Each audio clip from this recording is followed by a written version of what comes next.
thank the Lord for another week He has given us that we can come together online.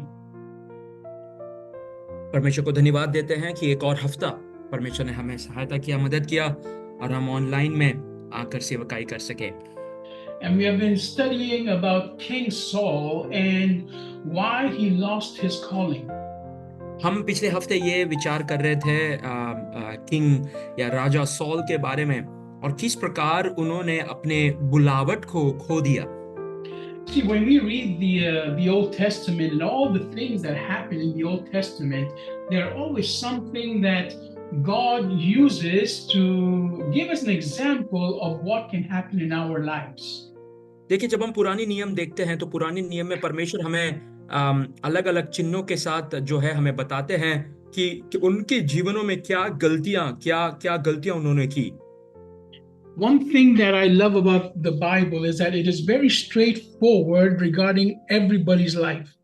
देखिए, पवित्र पुस्तक के बारे में मुझे एक चीज जो बहुत पसंद है वो ये है कि जो है वो हर एक के जिंदगी से जो है बहुत ही सीधा जो है बात करता है। So just like with King Saul, it talks about many of the people in the Bible, and it shows us that they were not perfect. देखिए, किंग सॉल के साथ भी यही है कि पवित्र पुस्तक में अनेक लोगों के बात करते हैं और ये कहते हैं कि उनका जीवन या उनकी जिंदगी जो है वो सीधा नहीं है या परफेक्ट सिद्ध नहीं है कर जो है हम समझ सकते हैं। In other words, that everything that they did, we can do. दूसरे शब्दों में जो है हर एक चीज जो उन्होंने किया वो हम कर सकते हैं। And everything that they did wrong, we can also do. और हर एक चीज जो उन्होंने गलत किया हम भी वो गलत कर सकते हैं। In other words, everything that made them fall can also make us fall. देखिए, हर एक चीज जो उन्हें गिराया है वो हमें भी गिरा सकता है। The only one who was perfect in the Bible is Jesus Christ. एक ही व्यक्ति जो सबसे सिद्ध और सबसे परफेक्ट है पवित्र पुस्तक में वो यीशु मसीह है। He was the only one who completely blindly obeyed God's instructions.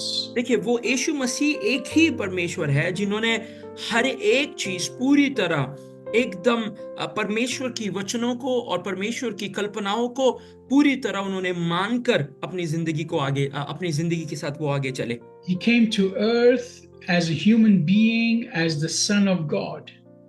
एक परमेश्वर के पुत्र होकर, एक मनुष्य होकर, परमेश्वर के पुत्र होने के बावजूद भी एक मनुष्य होकर इस धरती पर वो आए।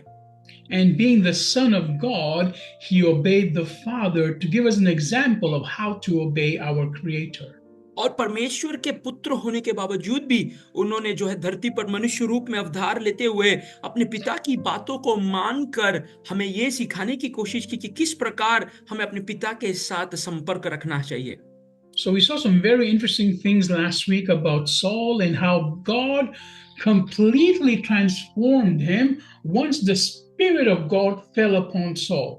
हम जो है सॉल की जिंदगी पिछले हफ्ते में देखे और किस प्रकार हमने पढ़ा कि किस प्रकार जो है उनका जीवन पूरी तरह बदल गया था या परमेश्वर ने उसकी जीवन को बदल दिया जब परमेश्वर की आत्मा सॉल के शरीर पर उतर आती है। And now we will see how Saul started his kingdom, his kingship, and what things were good about him and what things made him fall. और अभी हम ये देखेंगे कि किस प्रकार सॉल ने अपनी राजगद्दी में राज करना शुरुआत किया, क्या चीजें उसने गलत की और किस प्रकार परमेश्वर की बुलावट से वो दूर चला गया। Let's go to 1 Samuel chapter 10. पहला शमूएल उसका 10वां अध्याय। And here we are reading the story of King Saul and how the prophet Samuel has already anointed Saul as king. यहाँ पर हम ये देखते हैं कि किस प्रकार जो है भविष्यवक्त शमूएल जो है सॉल को तेल से अभिषेक करते हैं कर हम यहाँ पर पढ़ते हैं। So you read already that Samuel the prophet has already anointed and declared Saul as king, but he did it in private. देखिए, हमने समुएल, प्रॉफिट समुएल ने जो है सॉल को अभिषेक किया, परंतु उन्होंने जो है उसे एक एक एक, एक गुप्त जगह पे कह सकते हैं, या फिर अकेले में उन्हें अभिषेक किया गया था। So the miraculous thing that God was going to do was told to Saul in private. जो ये चमत्कारी चीजें जो परमेश्वर करने जाने वाले थे सॉल के साथ, वो जो है अकेले में, किसी को ना बताते हुए अकेले में जो है सॉल से कहा गया था। See, the great and wonderful things that God is going to do through you and for you, God will always do it in private.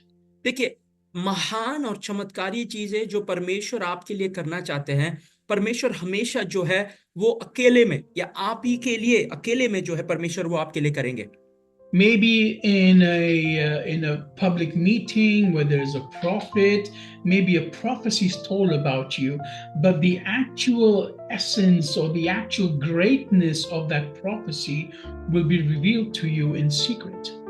देखिए, जो भी आपको शायद भविष्यवाणी और वचन परमेश्वर ने दिया होगा, परंतु वो सारी चीजें जो है, जो भी वायदे आपको परमेश्वर ने दिए होंगे, वो शायद एक पब्लिक मीटिंग में या कलीसिया में भविष्यवक्ता ने आपको कहा होगा, परंतु उसका जो पूर्तिकरण जो है वो आपके निजी तौर पर या केवल आपके साथ जो है सीक्रेटली, प्राइवेटली जो है परमेश्वर करता है। And you have to be careful, just like we see that Saul does over here, not to reveal it to everybody. और यहाँ पर जो है हमें ये भी ध्यान देना है कि जिस प्रकार सॉल यहाँ पर कहते हैं कि जो है ये सबको बताने की, अपने साथ रखते हुए सबको बताने की जरूरत नहीं है। So let's read 1 Samuel chapter 10, verse 13 to verse 16. पहला सामुएल 10वां अध्याय उसका 13वां कलाम से लेकर 16वां कलाम तक हम जरा पढ़े। Right now, Saul has just finished prophesying with the prophets. यहाँ पर सॉल जो है अभी नाबूद कर रहे थे, और भविष्यवक्ताओं के साथ या नबियों के साथ जो है वो नाबूद कर जस्ट उनका वो जस्ट नाबूद करने के बाद का समय है। In other words, Saul has just experienced what the prophet Samuel told him would happen in the supernatural. और सॉल ने क्या अभी वो अनुभव किया जो भविष्यवक्ता या फिर नबी शमूएल ने जो उनसे कहा गया था, परमेश्वर का एक अनोखा ताकत अभिषेक उनके जीवन पर जो है अभिषेक मंडराता हुआ। So verse 13 it says, and when he had made an end of prophesying, he came to the high place. 13वां कलाम हम पढ़ते हैं, जब वह नाबूद कर चुका तब ऊंचे स्थान पर चढ़ गया। And Saul's uncle said unto him and to his servant, whither went ye? Where did you go? And he said, to seek the donkeys. And when we saw that they were nowhere, we came to Samuel. 14वां कलाम में हम पढ़ते हैं, तब शाऊल के चाचा ने उससे सेवक से पूछा, तुम कहाँ गए थे? उसने कहा, हम तो घोड़ियों को ढूंढने गए थे, और जब हमने देखा कि वे कहीं नहीं मिले, तब शमूएल के पास गए। Then Saul's uncle said, please tell me what Samuel told you. तभी साउल के चाचा ने कहा, मुझे बताओ कि शमूएल ने तुमसे क्या कहा। And Saul, verse 16, Saul told his uncle, he actually told us that the donkeys had been found, but he did not tell him about the matter of kingship about which Samuel had spoken. 16वां कलाम में हम पढ़ते हैं, शमूएल ने अपने चाचा से ये कहा, उसने हमें निश्चय करके बताया कि घोड़ियां मिल गई, परंतु जो बात शमूएल ने राजा के विषय में कही थी वह उसने उसको नहीं बताया। Now here we see that there is tremendous wisdom in Saul. यहाँ पर हम ये देखते हैं कि सॉल के पास जो है भरताई से जो है परमेश्वर ने जो है बुद्धि या ज्ञान दिया था। Now if you were Saul, what would you do with all the information that has been given to you? अगर आप सॉल होते तो ये सारे जो भी इंफॉर्मेशन है या जो भी चीजें परमेश्वर ने आपसे बात की है उससे आप क्या करते? Now, the first thing normally we will do is we will go tell everybody, I have been called to be the next king of Israel. और अगर हम होते तो हम क्या कहते हैं कि हम सबसे पहले जाकर ये कहते कि मुझे जो है इजराइल का राजा बनाने के लिए या मुझे बुलाया गया है, मुझे अभिषेक किया गया है। Not only that, we will tell everybody, I have the power of the Holy Spirit because I have prophesied with the prophets. देखिए, मेरे पास जो है परमेश्वर का अभिषेक मेरे जीवन पर है, क्योंकि मैं नबियों के साथ नाबूद कर रहा था। This is the way you and I would react. और इसी प्रकार जो है मैं और आप जो है बर्ताव करेंगे इस वचन के साथ। You know why we react that way? आपको पता है कि क्यों हम इस प्रकार करेंगे? Because we are desperate to be accepted by other people. क्योंकि हम जो है इतने लालचे हैं दूसरों के सम्मान पाने के लिए, या दूसरे लोग या अन्य लोग हमें अपनाने के लिए जो है हम बहुत ही लालचे हैं। So very clear here, Saul does not care if people accept him or not. यहाँ पर जो है सॉल ये चीज के बारे में थोड़ा भी फिक्र नहीं करता कि लोग उसे स्वीकार करेंगे या ना करेंगे। He had understood that God had called him, God had chosen him, and God had empowered him. वो जो है ये बात को समझ गया था कि परमेश्वर ने उसे बुलाया है, परमेश्वर ने उसे बल दिया है, ताकत दिया है, और उसे जो है उसे चुनकर अलग किया है। So his beginning with the Lord and his calling was very wonderful, and it was perfect, and it was done with the right heart. और जो है उसका बुलावट, उसका पुकार जो है, और जो भी उसने परमेश्वर के लिए किया, वो सब सही हृदय से सही तरीके से उन्होंने परमेश्वर के लिए किया। But as we go on studying this life of Saul, we will see that the same thing that made him so strong and so wise in the beginning was what he had lost. देखिए, हम जैसे अभी आगे पढ़ते जाएंगे तब ये समझ में आएगा कि जो भी चीजें उन्होंने परमेश्वर के सामने किया, ये सारी चीजों को जो है वो खो गए थे कर हमें जो है समझ आता है। Just a while ago in one church, some lady came up to me and started asking me some questions about the Holy Spirit and the gifts of the Holy Spirit.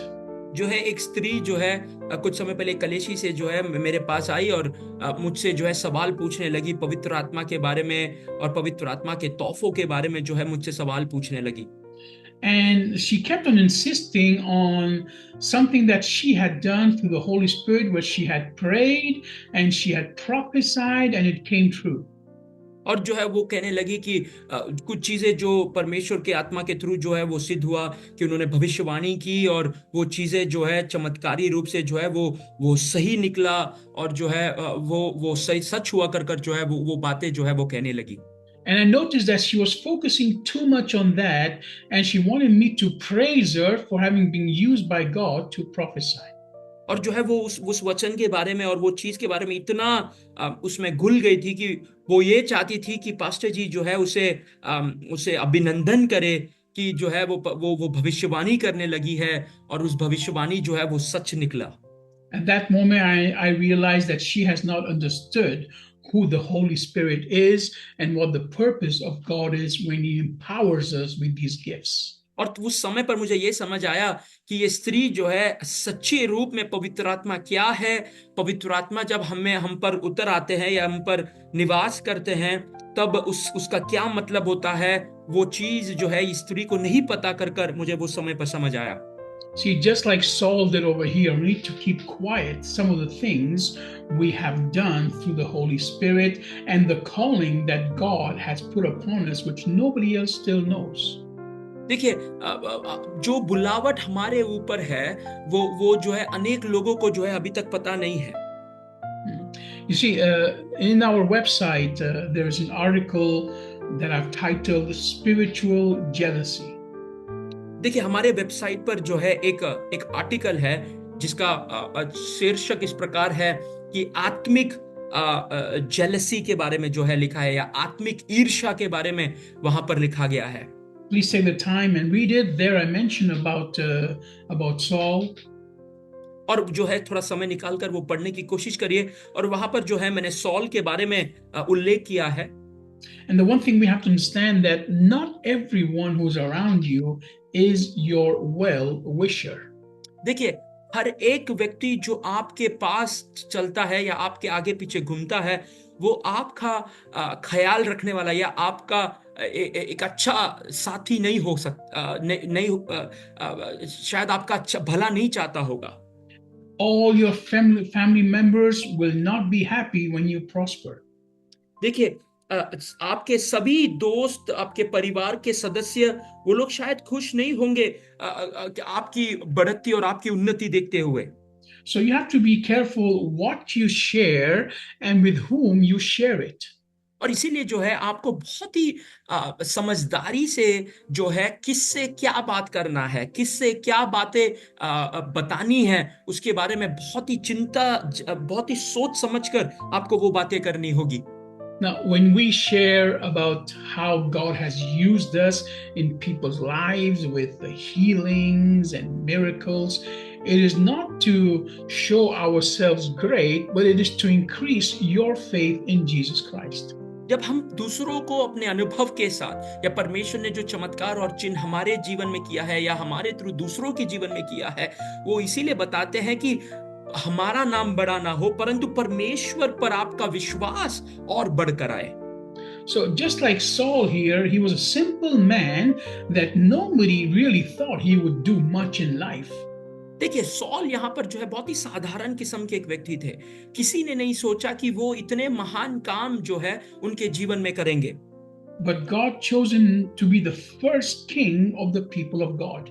देखिए, परंतु परमेश्वर ने उसे पहला राजा होकर जो है चुनकर अलग किया।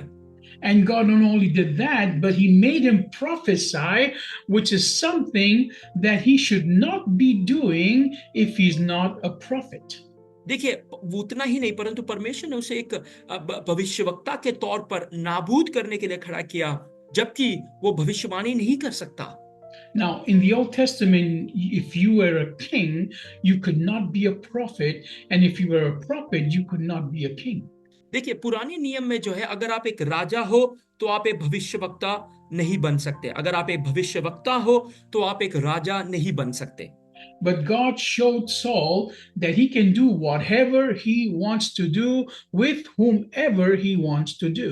परंतु परमेश्वर ने सॉल के द्वारा ये बताने की कोशिश की है, ये जताने की कोशिश की कि वो कुछ भी कर सकता है और जिसके साथ उसे मन चाहे उसके साथ परमेश्वर अपना कार्य जो है वो प्रकट कर सकता है। So God here, what he did, Saul, he kept quiet. He didn't say to his uncle, I'm going to do this, and God has used me for these miracles, and there's a great future for me. और देखिए, यहाँ पर जो है Saul ने अपने चाचा से कुछ नहीं कहा कि जो है मुझे ये भविष्यवाणी मिली और परमेश्वर मेरे साथ मेरे द्वारा महान और महान कार्य करना चाहते हैं या करेंगे, ये कुछ उन्होंने वहां पर कहा नहीं। So very important to understand that when Saul was called by the prophet Samuel and God used him to show him how great God is in him, Saul kept quiet and did not just go telling everybody about what God had showed him. देखिए, sol ने जब उसे वो भविष्यवाणी मिली और जब शमूएल ने उसके बारे में जो भी कहा, उन्होंने जो है वो शांति रूप से सुना और उसे अपने पास रखा और उसको डिंडोरा पीटते हुए जो है वो अगल बगल में जाकर किसी से ना कहे। Now let's go on in the story. Now in this section right now, this is now where the prophet Samuel is publicly going to tell everybody that Saul has been chosen as the first king of God's people. देखिए, यहाँ पर आगे जब हम पढ़ते हैं तब जो है प्रोफेट या फिर नबी शमूएल जो है वो सबके सामने जो है सॉल को जो है राजा घोषित करने जा रहे हैं। So that will be from chapter 10. 1 Samuel chapter 10. पहला शमूएल 10वां अध्याय। We will read from verse 21 to verse 27. और जो है 21वां वचन से लेकर 27वां वचन तक हम पढ़ेंगे। Verse 21 says, Then he brought forward the tribe of Benjamin according to its families. Now the tribe of Benjamin was the family tribe of Saul, and the family of Matri was chosen. Finally, Kish's son Saul was chosen, but when they looked for him, they could not find him. 21वां कलाम हम पढ़ते हैं, तब वह बेन्यामीन के गोत्र के कुल कुल कर समीप लाए और चिंत्री मत्री के कुल के नाम पर निकली। फिर चिट्ठी कीश के पुत्र शाऊल के नाम पर निकली, और जब वह ढूंढने गया तब ना मिली। So here we are seeing that Samuel, the prophet, through the choosing of the tribes and the people, he had said that Saul is going to be the one chosen by God to be king. देखिए यहाँ पर जो है चिट्ठी गिरने की यहाँ पर जो है can you come back again, Pastor? Yeah, just Saul is going to be the one chosen to be king over Israel. यहाँ पर जो है ये कहने वाले थे कि सॉल जो है उसे चुना गया है कि वो राजा बने इजराइल के ऊपर। Now Saul knew this, that this day he was going to be called in front of everybody and to be told to everyone that this is going to be now your king. और जो है ये sol को पता था कि उसे बुलाया जाएगा और जो है प्रजा के सामने, सबके सामने जो है ये ऐलान किया जाएगा कि सॉल जो है वो अभी राजा होंगे। And so, but Saul could not be found anywhere. He was hiding.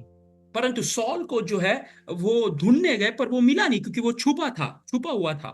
So verse 22, so they inquired further from the Lord, means they went and they prayed and they said, God, where is Saul? Has the man come here yet? The Lord said, he is here, hiding among the baggage. He's hiding among things that were kept there. आमीन। 22वां वचन जब हम पढ़ते हैं, तब उन्होंने फिर यहोवा से पूछा, क्या यह कोई और आने वाला है? यहोवा ने कहा, सुनो, वह सामने ही बीच में छुपा हुआ है। So he was hiding because Saul was not very confident on his calling. क्योंकि वो छुपा हुआ था, सॉल जो है वो छुप कर बैठा था, क्योंकि उसे जो है अपने बुलावट पर जो है वो भरोसा नहीं था। So imagine yourself as Saul, someone that God says you're going to be the next king of the people. Not only that, he is used for prophesying and do miraculous works, and at the same time Saul still doesn't believe in his calling. देखिए, sol के ऊपर जो बुलावट था कि वो Israel का राजा होगा, उस पे बुलावट था कि वो लोगों को न्याय करेगा और लोगों को जो है वो राज्य करेगा, परंतु उसको जो है अपने बुलावट पर वो भरोसा, परमेश्वर के वो उस वादे पर भरोसा नहीं था। Now this attitude actually is the right attitude.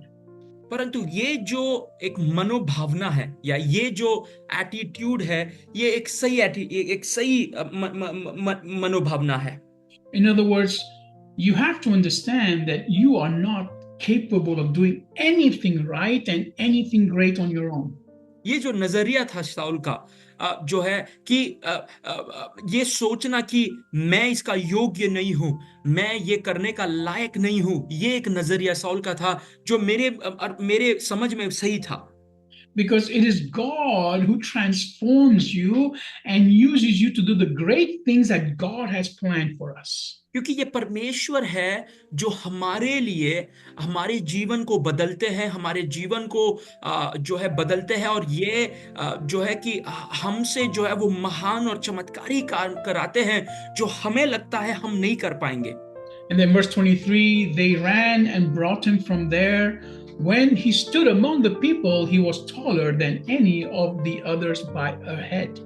तब जो है वे दौड़कर उसे वहां से ले आए और वो लोगों के बीच में खड़ा हुआ और उसके कंधे और सिर तक सब लोग से लंबा था वो। Then Samuel the prophet told all the people, do you see the man whom the Lord has chosen? For there is no one like him among all the people. Then all the people shouted, long live the king. मैं 24वां कलाम हम पढ़ते हैं, शमूएल ने सब लोगों से कहा, क्या तुमने ये यहोवा के चुने हुए को देखा है कि सारे लोग में कोई उसके बराबर नहीं? तब सब लोग ललकलाकर बोलने लगे, राजा चिरजीव रहे। Then verse 25, Samuel explained to the people the regulations, the rules concerning kingship. He wrote them down in a scroll and placed it in the Lord's presence. Then Samuel the prophet sent all the people to their own houses. 25वां कलाम हम ये पढ़ते हैं, तब शमूएल ने लोगों से राजनीति का वर्णन किया और उसे पुस्तक में लिखकर यहोवा के आगे रख दिया। फिर शमूएल ने सब लोगों को अपने अपने घर जाने का निवेदन किया या विंदा किया और शाऊल या So what happened here? Here, the prophet Samuel is teaching the people about how a king is going to behave, what his work is going to be, what his authority is going to be, basically explaining to them how a king is supposed to rule the people. देखिए यहाँ पर शमूएल जो है राजनीति के बारे में, उसके कानून, उसके कायदे, परमेश्वर ने क्या कहा है, किस प्रकार वो राजनीति करेगा, किस प्रकार वो लोगों को न्याय करेगा, उसके बारे में जो है एक पत्र जो है वो लिखकर परमेश्वर की उपस्थिति में जो है वो वहां पे रखता है या लोगों को वो बताता है कर हम यहाँ पर पढ़ते हैं। Because we have to understand that until that time in the history of the people of God, they never ever had a physical human being as a king. देखिए हमें ये चीज समझना है कि उस समय तक, इस समय तक, सौल के समय तक जो है इजराइल में एक राजा नहीं था। उन्हें एक मनुष्य के रूप में एक राजा उनके ऊपर राज किया हुआ एक इतिहास इजराइल के लोगों पर नहीं था।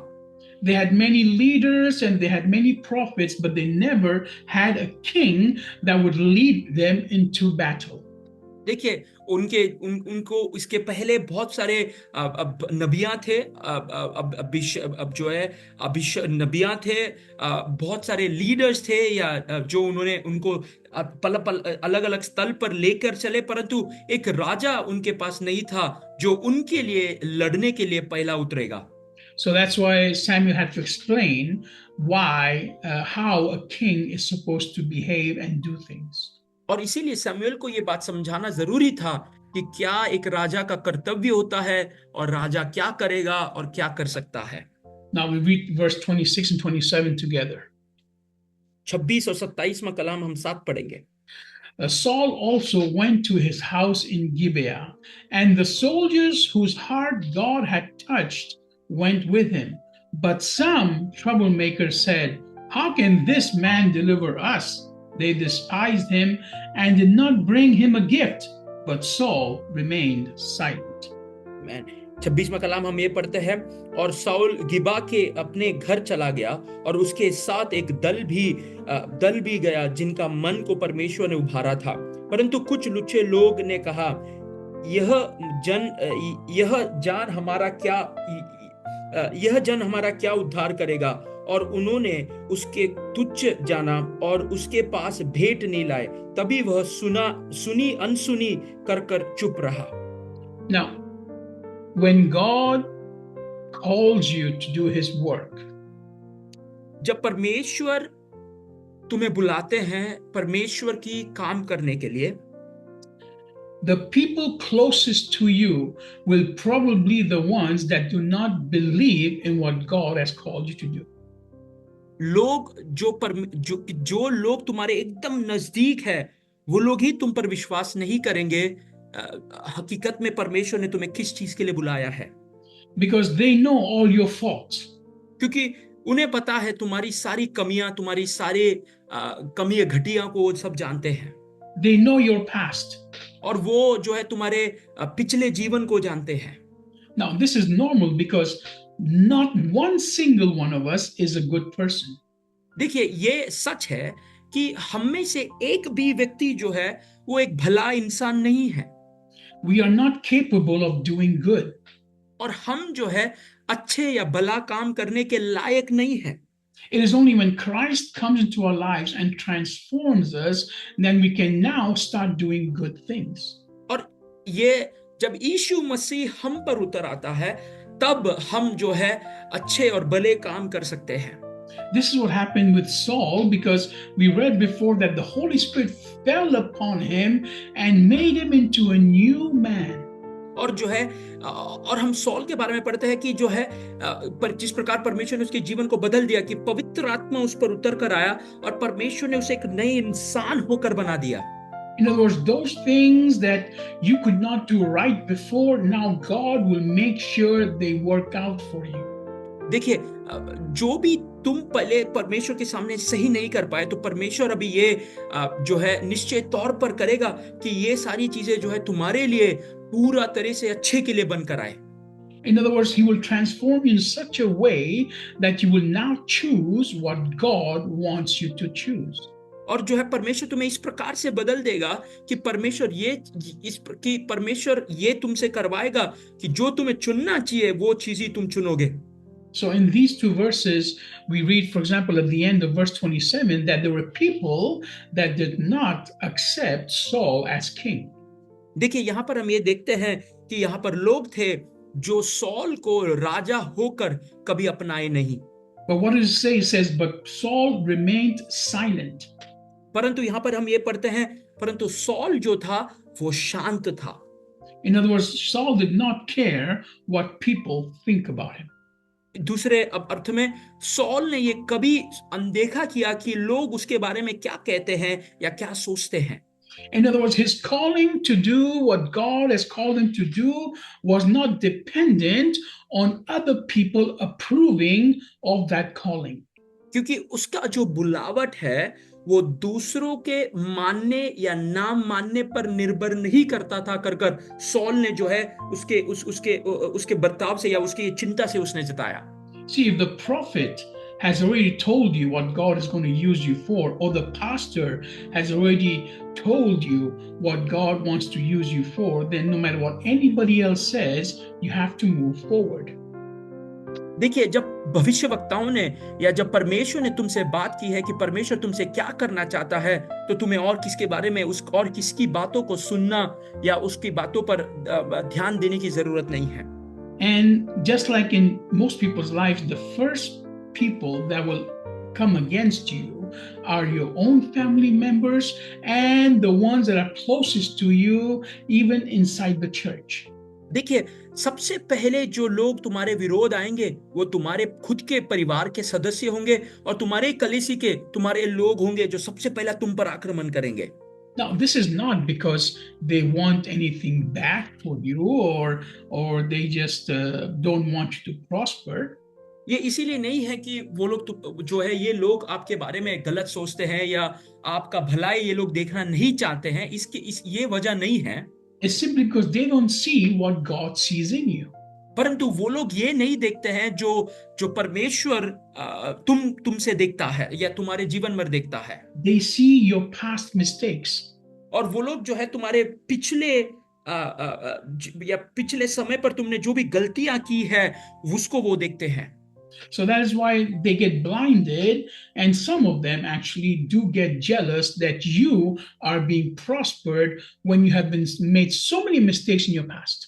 और इसीलिए जो है कुछ लोग जो है वो अंधे हो जाते हैं और वो ये देखते हैं कि तुमने बहुत सारी गलतियां पिछले समय पर किया है और जो है वो उस प्रकार से जो है छुप हो जाते हैं।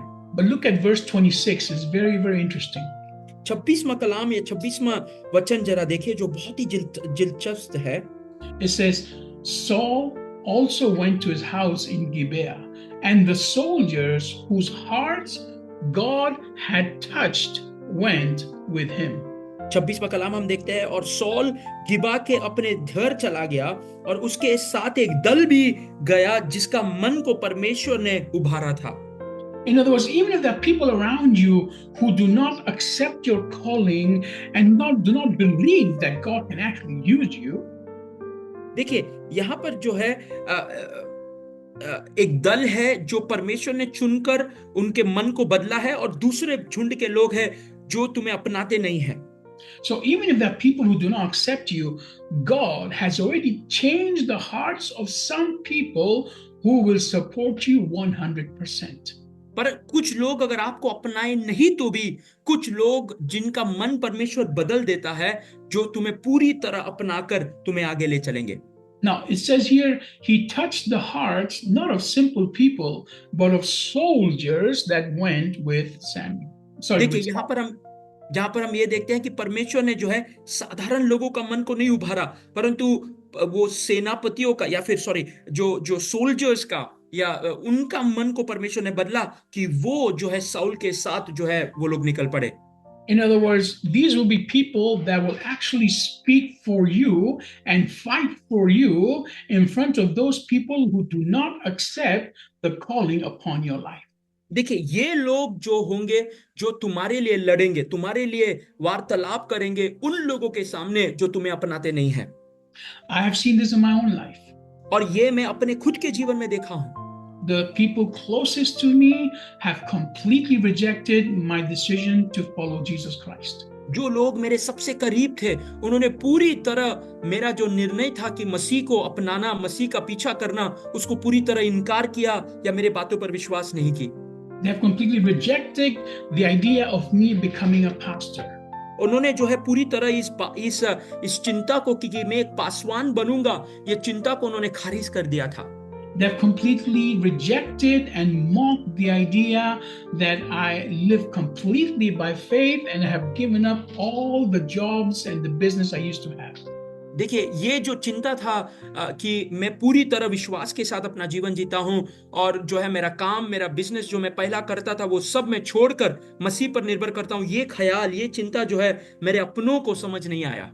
But God has raised up many people who completely support me, completely understand, and are defending me every step of the way. परंतु परमेश्वर ने अनेक इस प्रकार के लोगों को खड़ा किया, अलग अलग चारों कोनों से, जो मुझे पूरी तरह मदद करते हैं, पूरी तरह मेरा पाठिंब मुझे देते हैं कि मैं हर चीजों से जो है मेरे विश्वास में आगे चल सकूं। Just this last week, I have a group in Facebook of old classmates. देखिए, मेरे फेसबुक ग्रुप में जो है मेरा एक ग्रुप था, जो मेरे पुराने साथीदार थे, जो मेरे साथ पढ़े थे। And this was a Christian school. और ये जो है एक ईसाई स्कूल था। And many have, some of them are no longer following the faith. कुछ लोग उस ग्रुप, उस झुंड में से अभी विश्वास में नहीं है। And I shared something that was very something that I made a nice audio I had made about Christ, and I posted it on that group.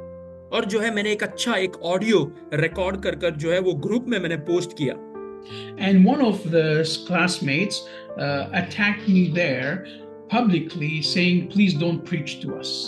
और जो है मेरे एक साथीदार जो मेरे साथ थे, उसने जो है वो ग्रुप में जो है पब्लिकली उन्होंने पोस्ट किया कि हमारे साथ जो है प्रचार मत करो, या हमारे ऊपर प्रचार मत करो। And at first I was shocked and hurt. जो है सबसे पहले जो है मैं इससे जो है घबरा गया, या फिर मैं चकाचौंध रह गया और मुझे बुरा भी लगा। But then I remembered this passage and I kept quiet, just like Saul kept quiet. और जो है ये वचन को मैंने इस समय पर याद किया, और जिस प्रकार सॉल चुप था, उस प्रकार मैं भी चुप हो गया। And then I prayed, Lord, raise up people. I know there are people in this group that still follow you and they still know what I am doing and they are proud of it. और जो है मैंने परमेश्वर से प्रार्थना करने लगा कि परमेश्वर, इस झुंड में ही लोग हैं जो आप पर विश्वास करते हैं और मुझे मेरे कामों पर भी विश्वास करते हैं, उन लोगों को खड़ा करना कर मैंने प्रार्थना किया।